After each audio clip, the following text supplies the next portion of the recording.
Culture pour terminer. La tournée en Chine de la Royal Shakespeare Company est organisée à un moment bien particulier, puisque cette année marque le 400e anniversaire de la mort de William Shakespeare, mais aussi celle du légendaire auteur dramatique chinois Tang Xianzu.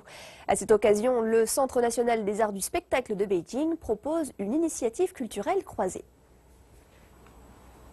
Les Chinois se montrent désireux de participer à la commémoration de William Shakespeare. La tournée de la Royal Shakespeare Company comprend d'ailleurs 3 pièces de l'auteur britannique. La compagnie théâtrale présentait Henri IV, première partie, Henri IV, deuxième partie, et Henri V.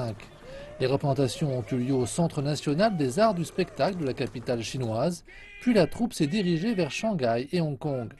Pour les comédiens, le rideau tombé ne marque pas pour autant la fin de leur mission. Je pense que nous, à la Royal Shakespeare Company, sommes vraiment disposés à ne pas nous contenter de simplement venir faire une tournée en Chine, puis rentrer chez nous.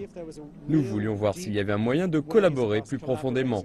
Une collaboration qui consiste aussi à organiser un atelier à Beijing au sein duquel comédiens chinois et britanniques peuvent jouer ensemble leurs textes dans leurs langues respectives. Jusqu'à maintenant, cela a été bien accueilli de la part de différentes personnes de la communauté théâtrale chinoise. Nous nous sentons donc bien intégrés. J'espère que cela sera le début de quelque chose de très enthousiasmant. De plus, la Royal Shakespeare Company a mis sur pied une initiative culturelle d'1 an baptisée Un dialogue entre l'Est et l'Ouest, Shakespeare et Tang Xianzu. La pièce la plus représentative du dramaturge chinois, parfois appelé le Shakespeare de l'Orient, s'appelle Le Pavillon aux pivoines ou Mudanting. Cette œuvre qui met en scène une intrigue amoureuse n'est pas sans rappeler l'esprit de Roméo et Juliette de Shakespeare.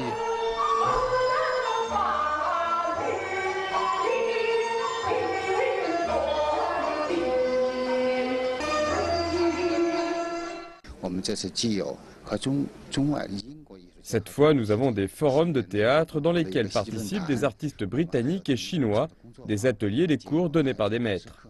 Nous souhaitons que ces activités diverses aident les participants à mieux comprendre Shakespeare et Tang Xianzu. De plus, un nouveau travail théâtral réunissant les 2 dramaturges sera présenté en octobre. Il s'agit du fruit de la collaboration du Centre des arts du théâtre de Shanghai et de la troupe théâtrale britannique du Gecko.